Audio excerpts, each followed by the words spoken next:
वाह वाह वाह वाह, लगता है अदाना के पहाड़ों में महलनुमा हवेलियां भी मशहूर हैं। हाँ, ऐसे ही है।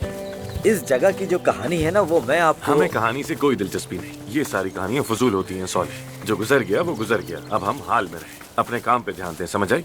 चलो ठीक है आमिर। आमिर साहब। हाँ आमिर साहब, लेकिन इस दरवाजे के बारे में मैं आपको बताना चाहूंगा। ये दरवाजा सन हमारे फार्म 1990। हाउस में भी बिल्कुल ऐसा ही एक दरवाजा है। मैं जानती हूँ क्योंकि बाबा ने मुझे बताया था।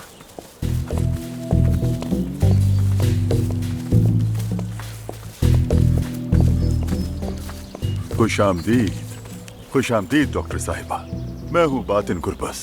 अगरचे मेरा हाल ज्यादा गुरबस वाला नहीं है। आपका कद ऊंचा है तो आप ज्यादा गुरबस लगते हैं। हम यहाँ बहुत मशहूर हैं, सब हमें जानते हैं। कैसा रहा सफर? अच्छा गुजरा ना?